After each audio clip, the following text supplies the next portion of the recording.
Eu pedi para declarar o voto. Para declarar o voto.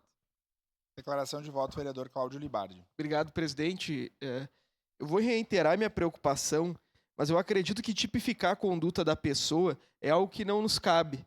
Então, eu discordo profundamente do vereador Ramon quando ele tipifica a conduta. Eu acho que o problema que a gente tem que resolver de forma efetiva é a sujeira da cidade, a nossa competência aqui. Se tem alguém usando drogas, tem alguém furtando algo, eu não passei em concurso da polícia. Acho que só Questão o senhor... de ordem, presidente. Pois não, vereador Ramon, qual artigo? Artigo 209, inciso 2, se Só um atentar ao minutinho, tema. gente. Bate.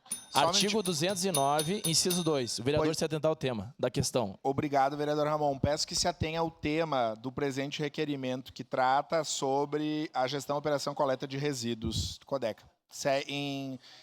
Segue com o tempo o vereador Cláudio Libardi em declaração de voto. Eu jamais me ofenderia por cumprimento do regimento, até eu exijo o cumprimento do regimento. Muito obrigado, vereador Ramon. De toda forma, presidente, o que eu acredito é que nós temos que debater qual é o principal problema da cidade e depois nos ater a problemas que não têm direta relação com o que nós temos que resolver aqui.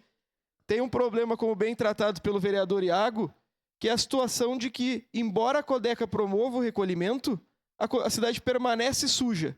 O contêiner permanece sujo mesmo sendo lavado. Então, são situações que nós precisamos debater. Mas eu queria tratar essa questão da vereadora Rose como uma saída para a nossa cidade e uma saída para que a Codeca se desenvolva cada vez mais.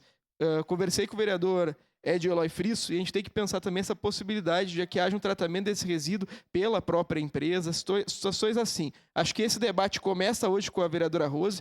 Se ela não se importar, gostaria de convidá-la para participar da reunião da Comissão do Meio Ambiente e Desenvolvimento Sustentável dessa casa, para que nós possamos buscar alternativas comuns e parabenizar novamente ela, presidente. No momento oportuno, vou votar sim. Obrigado. Obrigado.